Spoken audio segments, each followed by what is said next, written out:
Šiandien užsiimsiu gėlyno tvarkymu.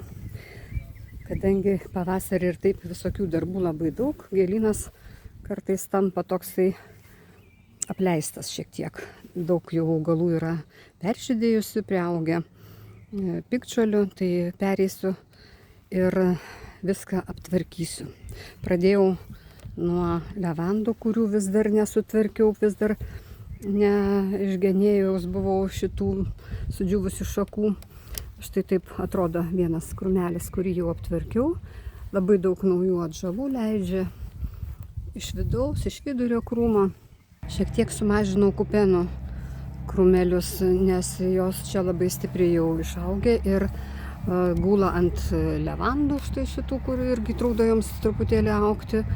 Ir ypatingai užstoja paskui šviesą mano rožė Jonas Paulius II.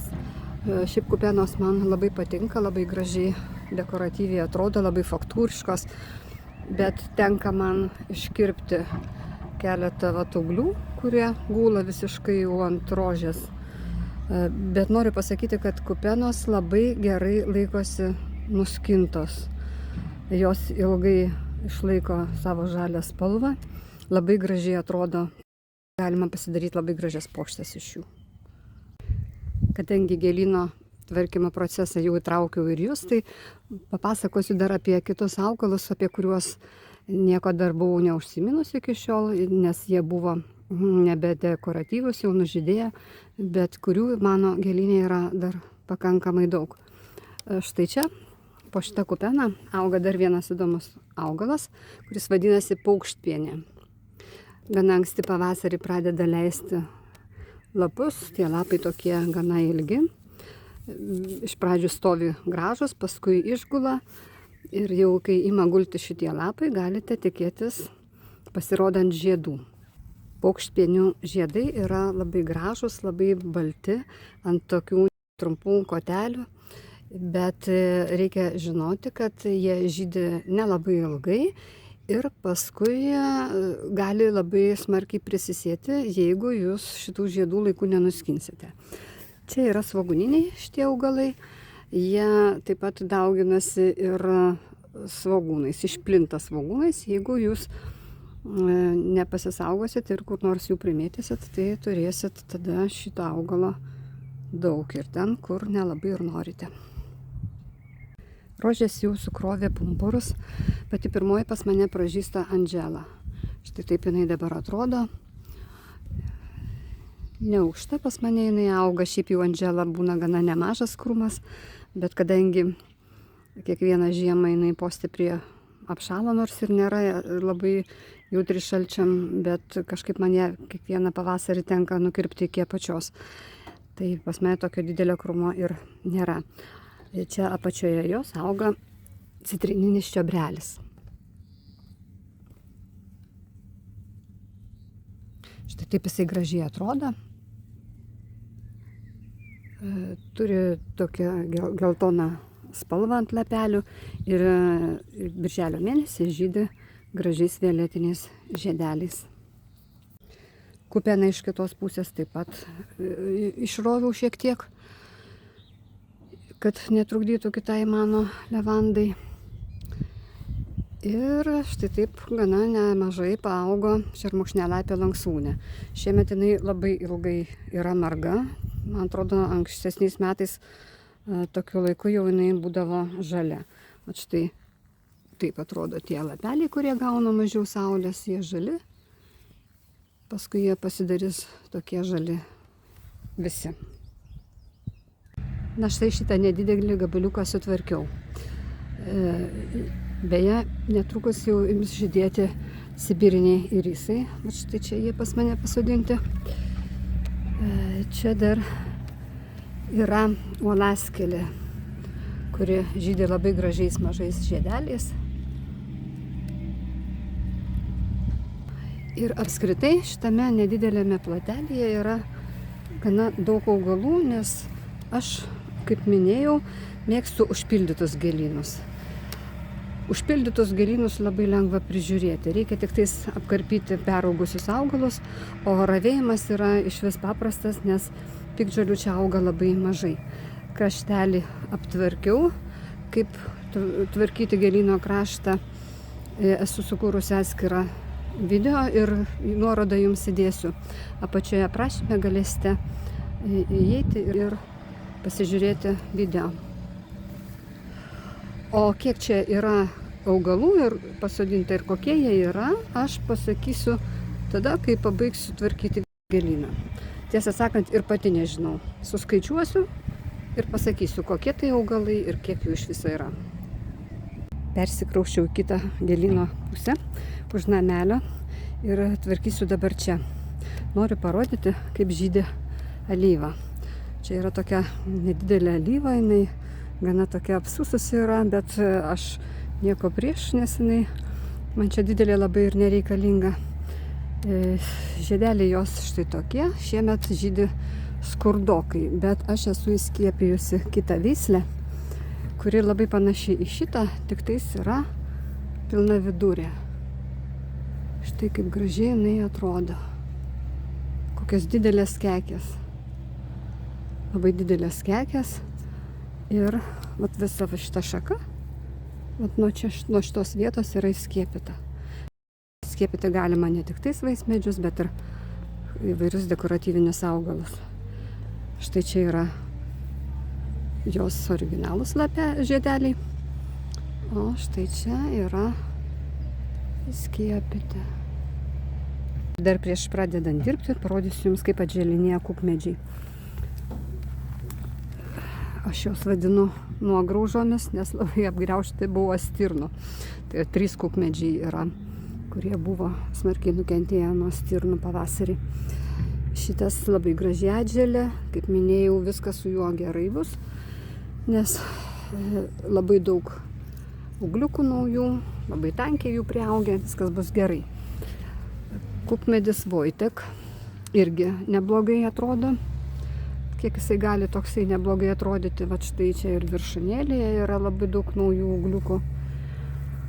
Šitos 2 šakelės jau nelabai gal, nors ir tai gal dar išleis, matau kažką tai.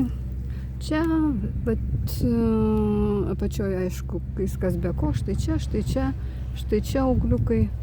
Žodžiu, jisai persodintas buvo ir gana neblogai persodinimą ištvėrė ir dabar atželinėja. Aišku, reikės nemažai laiko, kol jisai čia normaliai atšals, bet svarbiausia, kad gyvas.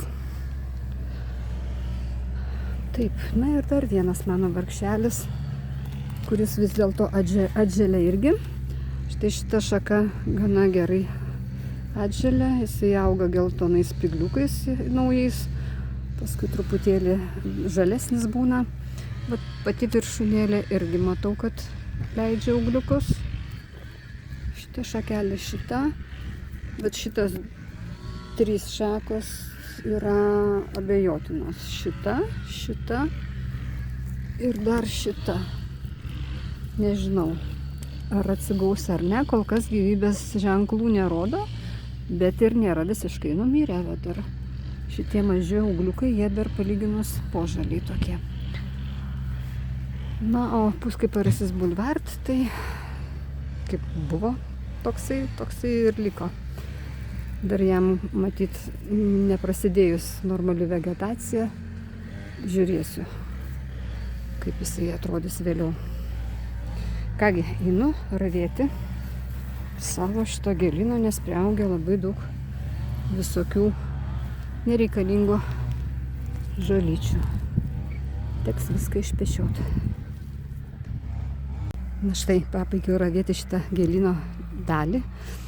Manau, kad skirtumo didelio jūs nepastebėsit prieš ir po, nes žolytės čia buvo tikrai labai nedidelės, jos pasimeta tame visame žaliame fone ir dar kartais reikia gerai jų paieškoti, kad išrauti, bet jeigu pasižiūrim atidžiai, tai tada ir pasimato. Ir štai dabar, pavyzdžiui, randu pienės ūgliuką, jisai lengvai išsirauna ir su šaknytės dalimi šitas tikrai nebeatauks. Ir dar vienas pienės ūgliukas, kurio ravėdama net nepastebėjau. Kokie čia augalai yra? Čia yra gvazdikų prisodinta irgi 3 rūšių.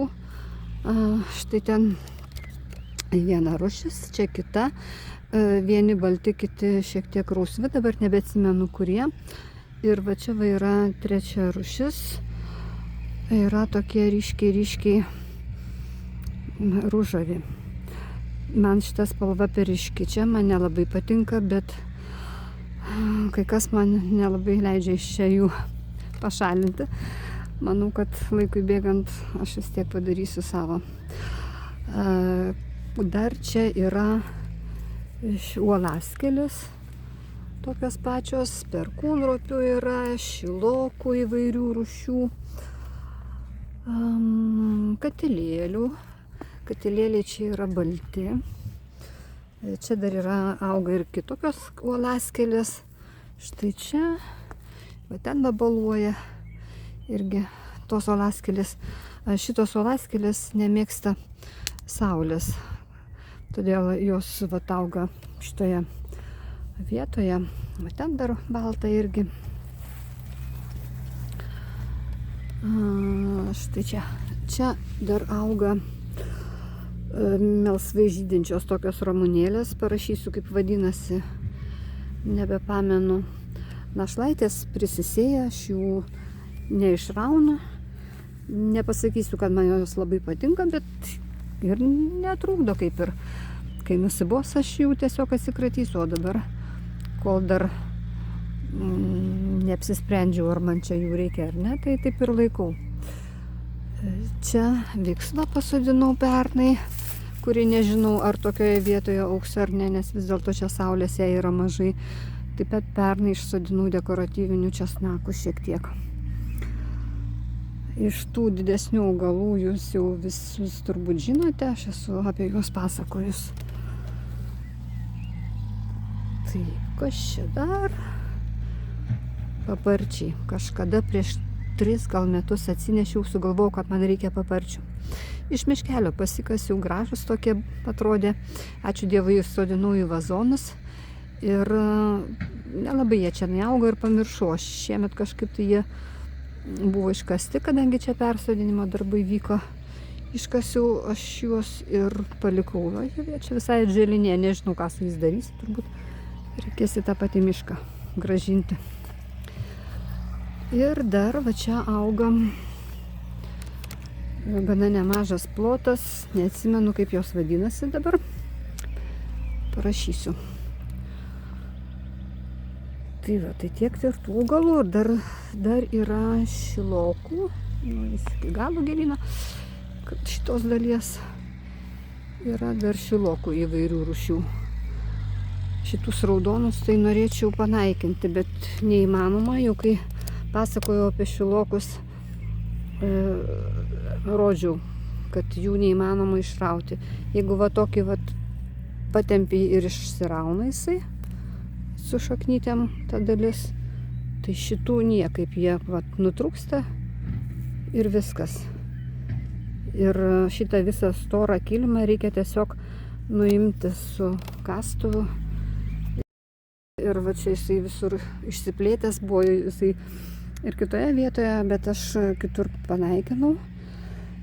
Aišku, visiškai nepasinaikino, visas bando iššokti kažkur tai. Bet va čia va kažkaip liko gabaliukas ir išsiplėtė. Šiaip negaliu pasakyti, kad jisai negražus ar ką, bet tiesiog man vėlgi ta raudona spalva čia biškai per raudona. Na, šitoj vietoj kaip ir užsidengia kitais augalais. Nelabai ir matosi, tai dar kol kas aš jį palieku. Bet ateityje labai tikėtina, kad jį panaikinsiu iš čia. Bandysiu bent jau. Čia dar yra tūbė. Labai graži, tokios slyvų spalvos tūbė.